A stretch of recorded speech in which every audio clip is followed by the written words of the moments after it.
nato si Father. Okay, so ako po ang magiging teacher nyo sa araw na ito. Okay, so since tapos naman na tayo mag-pray at mag-praise and worship, tumungo na po tayo sa ating lesson para marami pa tayong mapag-uusapan. Okay, again, ang atin pong pag-aaralan ay empowering the forerunners. Ano ba yung forerunners, Pastora? Ang forerunners po, ito po yung nasa unahan. Kayo po yung nagli-lead doon sa mga sumusunod sa inyo sa takbuhan. So, nakita niyo yung picture dyan? Kayo yan, yung nasa unahan, yung may daladalang torch. At yung torch na yon, ipapasa nyo yun doon sa mga susunod na henerasyon. Kasi lahat tayo lilipas na, no? Especially kami, ng mga matatanda na. Kaya unti-unti, nagte-training na kami ng mga susunod na henerasyon. Kagaya po ng ating mga kabataan dito sa Empower Middle East Church. Para na sa ganon, mawala man ang bawat matatandang pastor, may susunod pa rin. Amen? Okay, let's go to our topic. Let's go to our first slide. Ayan. So, tayo po ay pinili ng Diyos bago pa man tayo ipinanganak sa mundong ibabaw na ito. At ang ating main verse diyan ay ito pong nasa Jeremiah chapter 1 verse 5. At basahin po natin.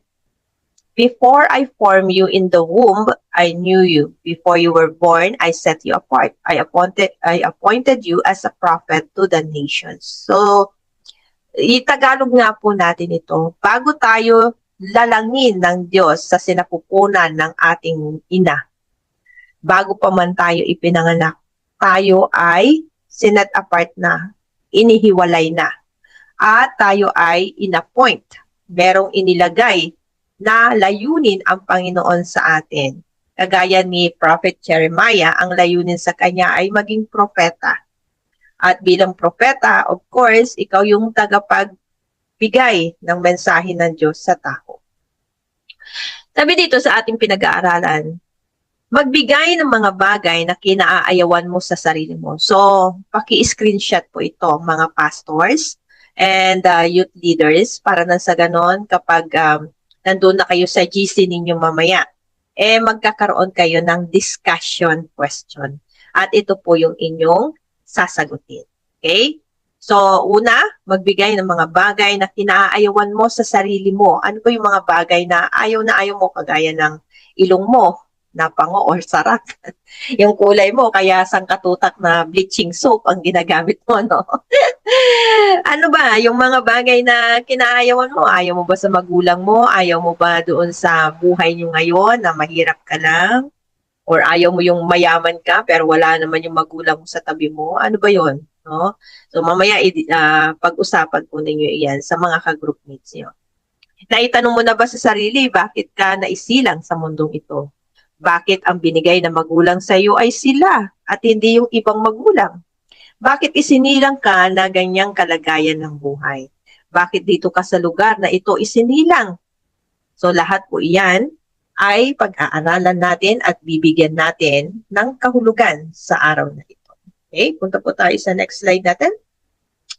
Ang unang punto po natin ay God knew you before you exist. So sabi po dito, no, before I formed you in the womb, I knew you.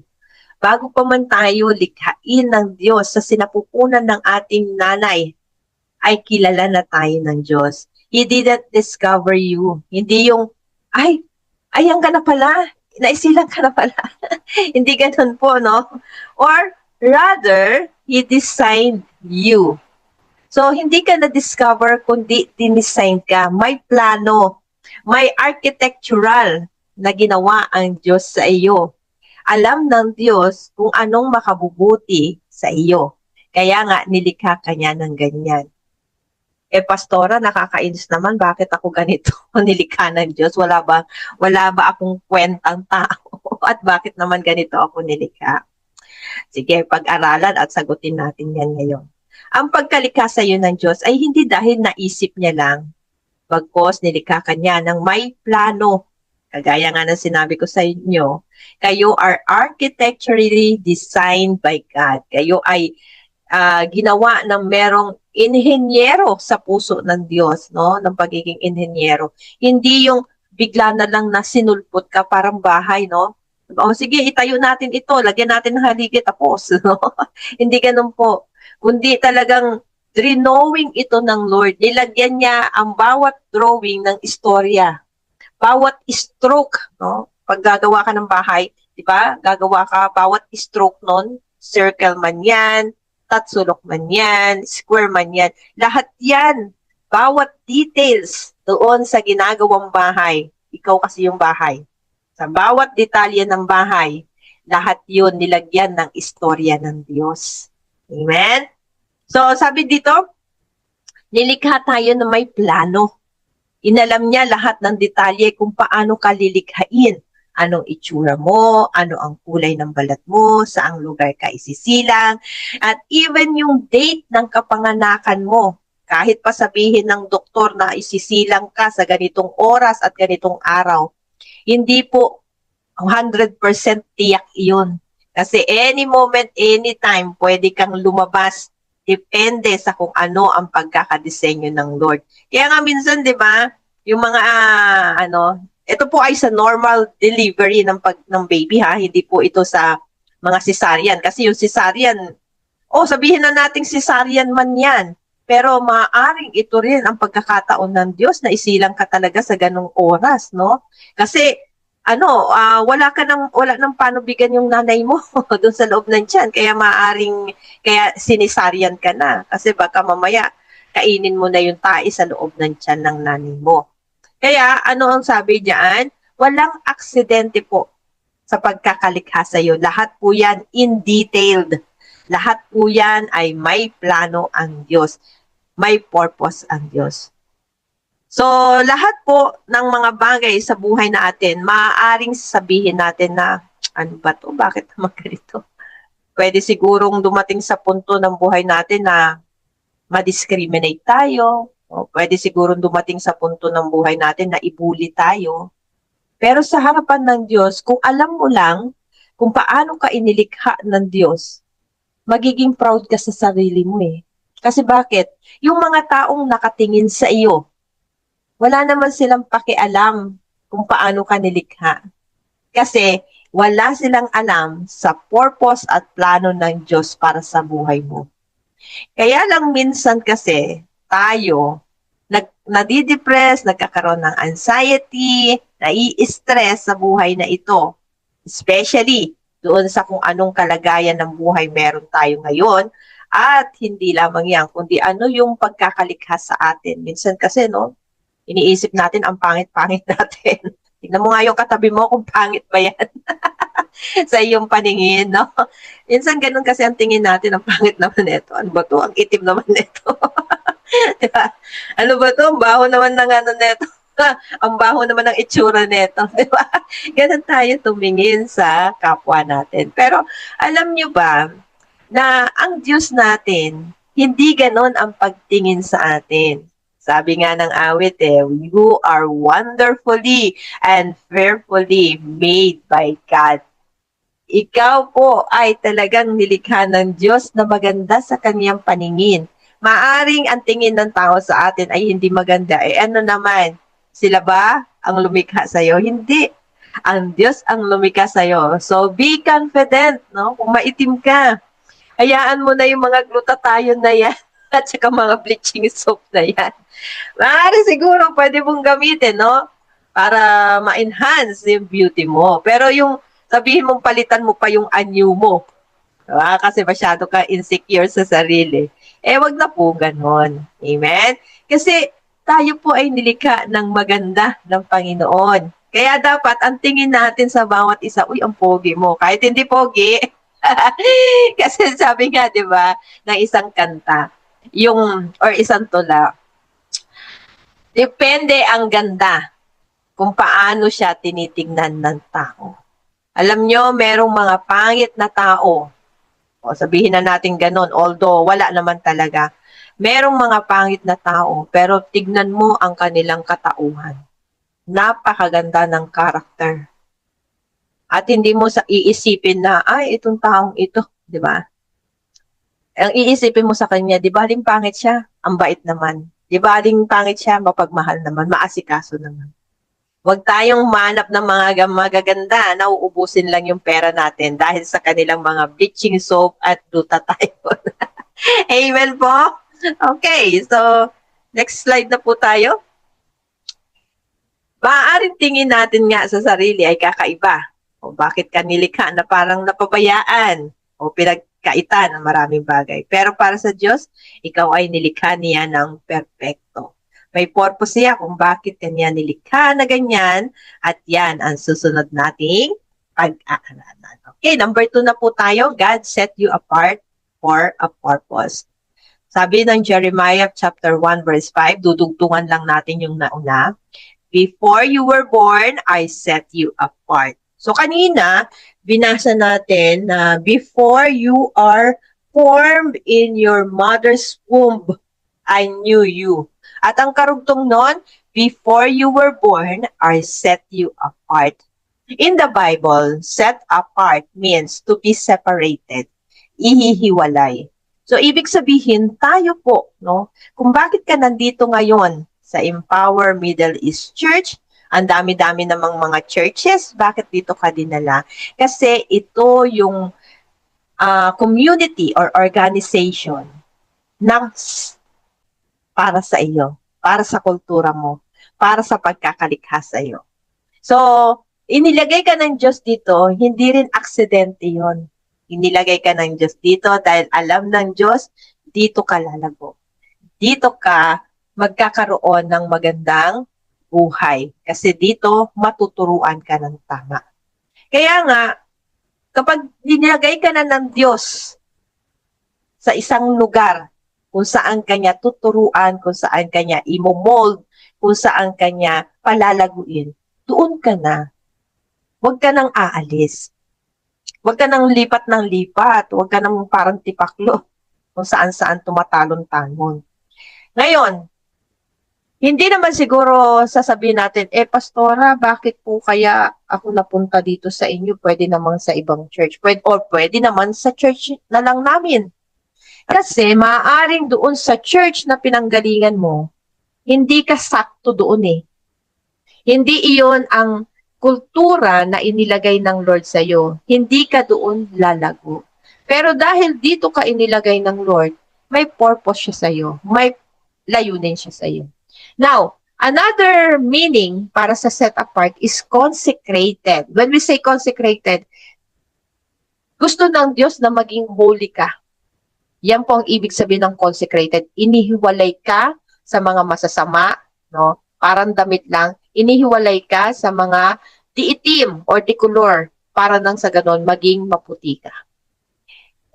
And God designated you a unique, holy purpose distinct from the world, involving dedication, transformation, and reflecting His character through a life of holiness, obedience, and glory.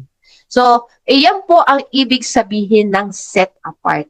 Ang nais ng Diyos sa iyo, kung bakit ka inilagay sa isang lugar or bakit ka doon isinilang or bakit sa magulang na ito, kasi isinet apart ka na ng Diyos. Mayroong plano ang Diyos. Doon pa lang sa sinapupunan ng iyong nanay, meron na siyang nabubuong plano. Ito, ilalagay ko ito sa pamilyang mahirap. Para na sa ganon, kapag pinaunlad ko siya, makikita niya na ako ang nagpaunlad sa kanya. Kaya nga minsan, para matupad yung plano ng Diyos, dadalhin ka niya doon sa isang community o kaya sa isang church kung saan ka lalago. Dadalhin ka ng Diyos doon sa church or community or organization kung saan pwede ka niyang gamitin. Kasi nga, sinet apart ka na niya para sa isang purpose. Okay, let's go to another slide. Hindi ka basta nilikha, kundi ikaw ay pinili para sa Kanya at sa Kanya lamang. So, lagi po nating tatandaan ito. Tayo po ay pinili ng Diyos para sa Kanya, hindi po para sa demonyo. Now, para sagutin po, bakit nagkakaganito ang buhay ko? Bakit ako binubuli sa aking kaanyuan? Bakit hindi ako tanggapin ng mga society? Bakit hindi ako makahanap ng magmamahal sa akin ng tapat dahil ba ganitong itsura ko, etc. etc. Alam nyo, simple lang. Kasi nilikha ka ng Diyos para sa Kanya at sa Kanya lamang. Amen? Sa buhay na ito, hindi mo matatagpuan ang kaperpektuhan ng tingin sa iyo maliban sa ikaw ay tignan ng Diyos sa perpektong kalagayan. Maaaring tinitignan tayo ng ibang tao na imperfect, kaya hindi tayo ma-accept ng mundong ito. Pero sa Diyos, accepted na accepted ka. Ikaw ay binigyan ng Diyos ng lahat ng pagpapala. Yung buhay mo ngayon, pagpapala yan. Yung kalagayan mo ngayon, pagpapala yan. Pagpapala ba yung pastora? Ang tingin nga nila sa akin, pangit ako. Hindi nga nila ako tanggap. Ulitin po natin, nilikha ka ng Diyos para sa Kanya at hindi para sa tao. Amen? Kaya tayo nagkakaroon ng ganyang kaisipan. Kasi ang tingin natin, sana accept ako ng tao. Sana mahalin ako ng tao. Mali po. Dapat ang laging nasa isip natin, sana ang Diyos malugod sa akin. Sana ang Diyos tanggapin ako. Ganun po, no? Kasi para ma-accept ka ng ibang tao, kailangan i-accept mo muna ang sarili mo. Hanggat hindi mo na-accept ang sarili mo sa kalagayan na ganyang kanilikha ng Diyos, lagi ka na lang magiging talunan. Lagi ka na lang makakaisip na wala kang kwenta. Lagi ka na lang makakaisip na hindi ka acceptable. Pero, kung babalik rin natin ang sitwasyon at ikaw ay makakaisip na sa Lord katanggap-tanggap ako. Sa Lord, perfecto ako dahil nilikha niya ako. Sa Lord, may purpose ako. May layunin ako. Therefore, ikaw ay magiging masaya. Ikaw ay magiging peaceful mind. No, magkakaroon ka ng peaceful mind. Amen? So, pinili ka para sa isang mataas na layunin. Grabe, no? Sabi diyan, I set you apart for a purpose. Ano yung purpose na yon? Mataas na layunin. Grabe, di ba? Maaaring ang tingin sa iyo ng tao mababa. Pero sa Diyos, mataas na layunin ang nais niya para sa iyo. At ano ito? Para maparangalan ang pangalan ng Diyos. Yung pala yun. Kaya ka pala isinet apart ng Lord, kaya ka pala pinili ng Lord para sa isang purpose at isang mataas na layunin ay upang parangalan ang pangalan ng Diyos. Alam niyo po ba yung asawa ni Miriam Cambao? Isa po yung pastor.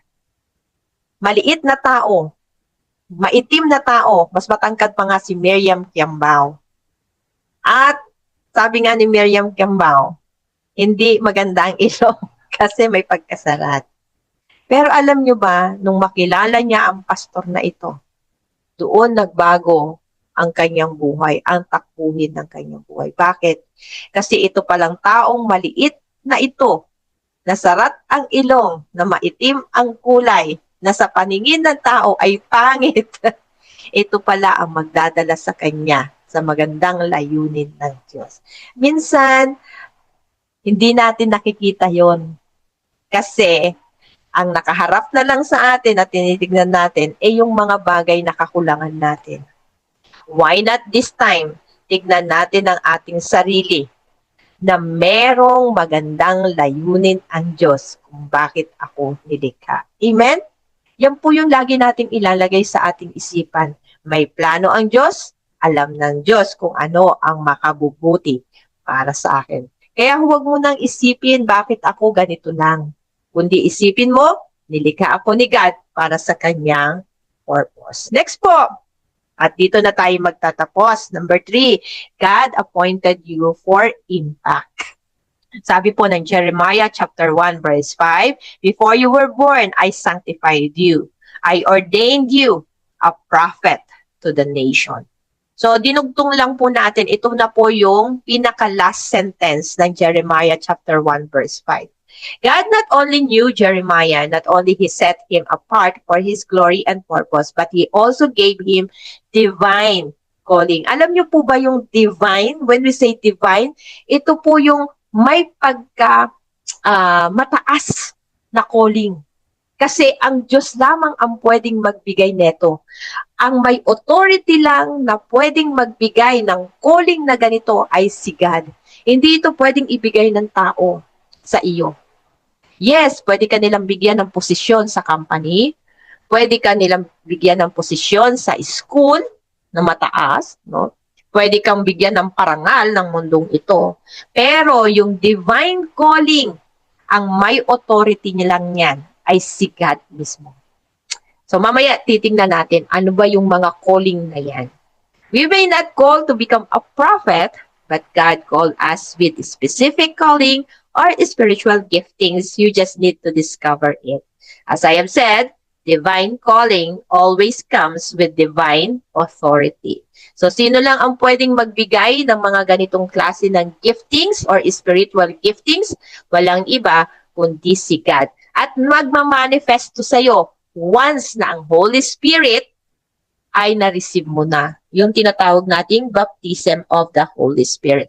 Of course, when you accepted Jesus Christ, kasabay na yon na ikaw po ay nabaptize. Kaya lang, merong pagkakataon na ina-anoint ka na yung pastor para na sa ganon, mag-manifest talaga totally yung giftings na yun sa'yo. Kasi hanggat wala pong anointing coming from your leader, maaaring hindi swak doon po sa ilalagay sa iyo na layunin ng Panginoon. Now, puntahan na nga po natin itong spiritual giftings na ito. At gusto ko munang basahin sa inyo ang 1 Corinthians chapter 12 verse 12 to 31. Ang katawan ay iisang, ngunit maraming bahagi. Ang lahat ng bahagi ng isang katawan, bagamat marami, ay isang katawan. Si Kristo ay gayon din. Verse 13. Ito ay sapagkat sa pamamagitan ng isang espiritu, tayo rin ngang lahat ay binautismuhan sa isang katawan, kahit tayo ay Hudyo o Griego, alipin o malaya, at tayo rin ay pinainom sa iisang espiritu. Ito ay sapagkat ang katawan ay hindi iisang bahagi, kundi marami. So lagi po nating tatandaan yan. Tayo na isang church, isang organization, isang denomination, tayo po ay katawan ni Kristo. Ang church ay binilang na isang katawan ni Kristo. Ang paa ba ay hindi bahagi ng katawan kapag sinabi niya, dahil hindi ako kamay, hindi ako kasama sa katawan? Verse 16, ang tainga ba ay hindi bahagi ng katawan kapag sinabi niya, dahil hindi ako mata, hindi ako kasama sa katawan? Verse 17, kung ang buong katawan ay mata, paano ito makakarinig? Kung ang buong katawan ay pandinig, paano ito makakaamoy? Ngunit ngayon, nilagay ng Diyos sa katawan ang bawat isang bahagi ayon sa kalooban niya. So, sino ang nagbibigay ng giftings? Si Lord lang. At iyon ay ayon sa nais ng Diyos sa'yo. Ibig sabihin, noong pinoform ka pa lang sa womb ng Lord, inilagay niya na kung ano yung kalooban niya para sa'yo, ano yung plano niya sa'yo, at ano yung giftings or skills na ilalagay ng Lord sa'yo para magamit ka niya to glorify His name. Okay, verse 19. Kapag ang lahat ng bahagi ay isa lang, nasaan ang katawan? Ngunit ngayon, marami ang bahagi, ngunit iisa ang katawan. Ang mata ay hindi makapagsasabi sa kanyang kamay, hindi kita kailangan. Maging ang ulo ay hindi makapagsasabi sa paa, hindi kita kailangan. Subalit ang mga bahagi pa nga ng katawan na inaakalang mahina ay siyang kinakailangan. Verse 23, binibigyan natin ng malaking karangalan ang mga bahagi ng katawan na inaakala nating hindi gaanong marangal. Ang mga hindi magagandang bahagi ay higit nating pinapaganda. So ganyan tayo tumingin no? Halimbawa, sa tingin natin pangit si ilong. So anong gagawin natin? Pagagandahin natin si ilong, patatangusin, ano? Okay, verse 24. Ngunit ang mga gandang bahagi ay hindi na kinakailangang pagandahin, subalit maayos na pinagsasama-sama ng Diyos ang katawan. So ibig sabihin, lahat tayo magaganda sa paningin ng Diyos. Kaya perfect po yung pagkakadesign ng Diyos sa church na ito. Kasi nilagyan niya ng mga iba't ibang tao na may kanya-kanyang skills na ayon sa kaloob ng Diyos. Verse 25, ito ay upang hindi magkaroon ng pagkakabahagi sa katawan at sa halip ay magmalasakitan sa isa't isa ang lahat ng bahagi. Yun pala yung purpose ng Lord. Kung bakit iba yung skills ni ganito, iba yung skills ni ganyan. No, dito nag-i-excel si ganito sa music ministry. Ito namang isa nag-i-excel sa paggagawa ng mga audio and technical. Kasi nang sa ganun, magamit sila perfectly sa loob ng church at hindi magmataasan, hindi mag-compare-compare, kundi upang pag-isahin sila sa isang layunin. Ano yon? To advance the kingdom of God. Verse 26, kaya nga kung isang bahagi ay maghihirap, kasama niyang maghihirap ang lahat ng bahagi. Kung ang isang bahagi ay pararangalan, kasama niyang magagalak ang lahat ng bahagi. Kaya nga mga kapatid, sa loob ng church, kapag ang isa pumalpak, nagiging palpak ang buong church. Hindi pwedeng, palpak ka, ikaw lang ang bahala dyan, ang bahala ka na. Hindi ganun po.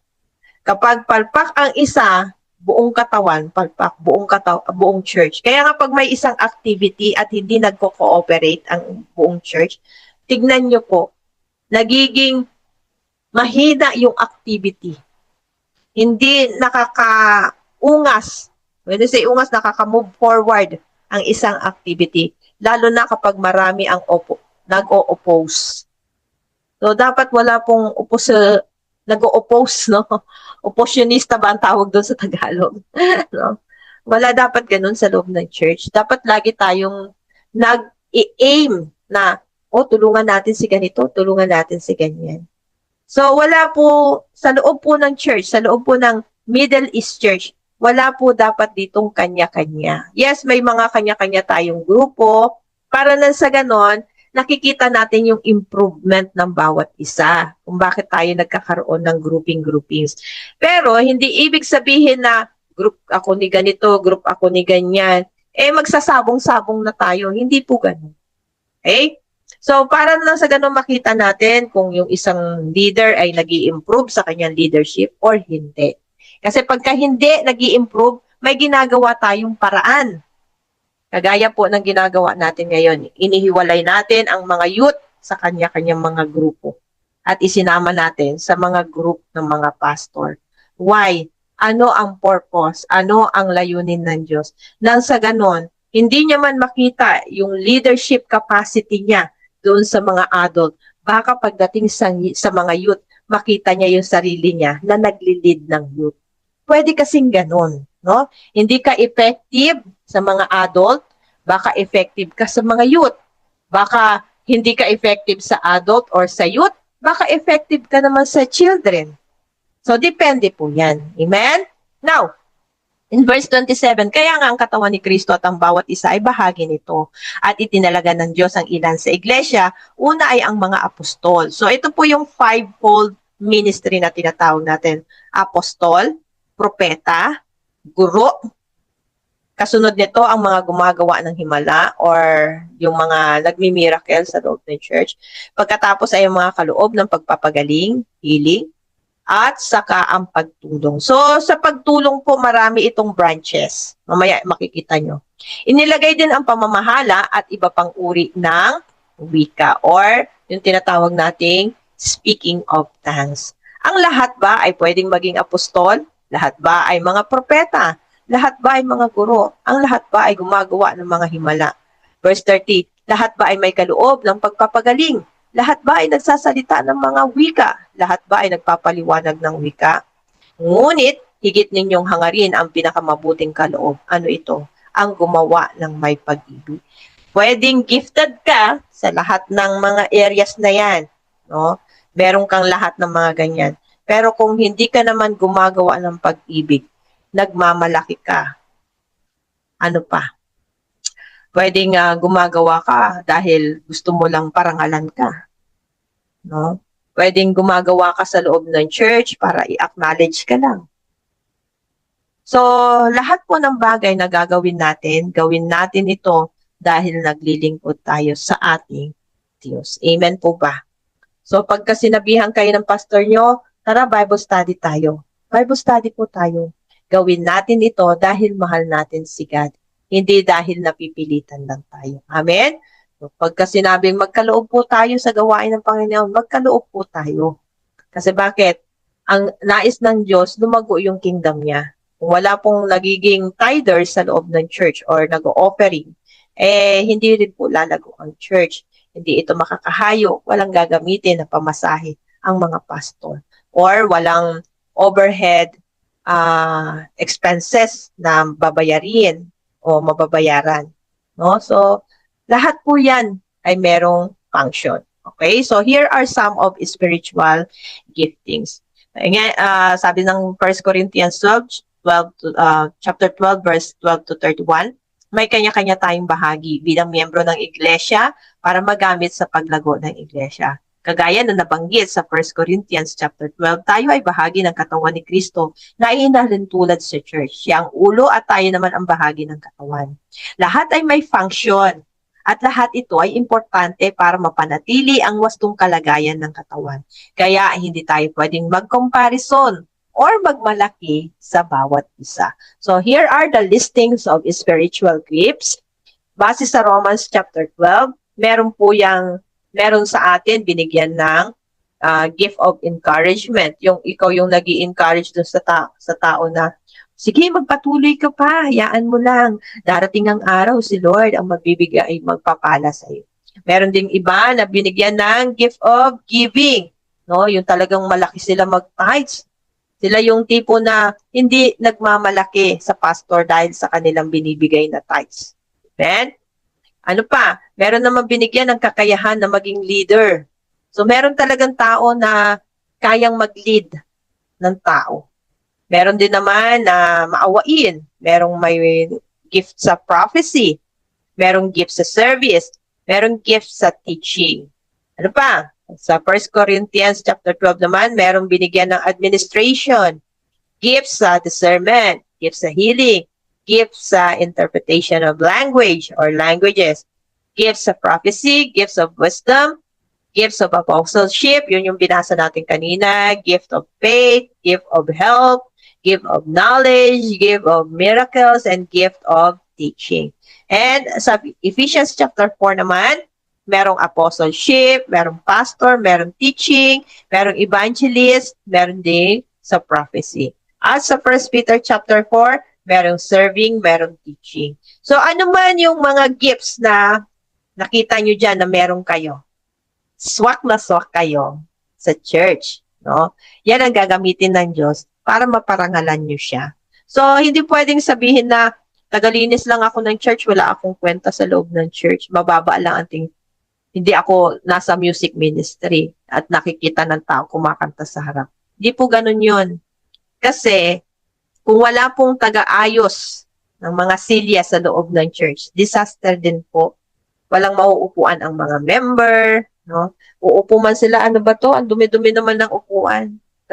Kasi walang tagapaglinis sa loob ng templo. Lahat po mahalaga. Walang mababang posisyon sa loob ng church. Lahat po tayo pantay-pantay.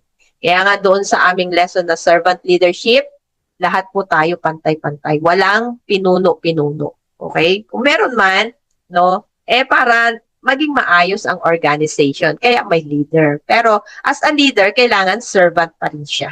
Naglilingkod pa rin siya sa tao. Okay? Now, for our conclusion, before the creation of the earth, God had already written your story. Kaya nga, hindi natin pwede sabihin na bigla lang ako. No, aksidente lang na isindi lang ako ng magulang ko. So, hanapin po natin kung saan po tayo inassign ng Lord. Tinawag ng Diyos. Okay? He knew every details of your body. He knew your struggles. Alam ng Diyos yan. No? Yung bawat patak ng luha mo, iniipon niya yan sa botelya. Yan. At darating ang araw. Yung luha mo, ay papahirin yan ng Diyos sa langit. Amen? So, meron kang reward. Okay? So, He knew your purpose and He knew what is good for you. He not only carefully made you, but He instilled a purpose and plan for you. He appointed you to a special mission. Because of that, Respond to your purpose and calling. Make a difference for His glory alone. So tayo pong lahat ay manalangin. Father, thank you for reminding us that we are not accidents, but divine assignments. You knew us before we were formed and choose us for your glory. Help us walk boldly in our calling. Confident in your purpose and grace, may we live as a chosen vessels, fulfilling what you ordained from the beginning before we are formed from our mother's womb. This is we pray in the mighty name of Jesus. Amen. Okay? And salamat po. God bless us all and see you po next Wednesday para sa ating another lesson. Again, this is Pastora Eva. Have a nice day and God bless us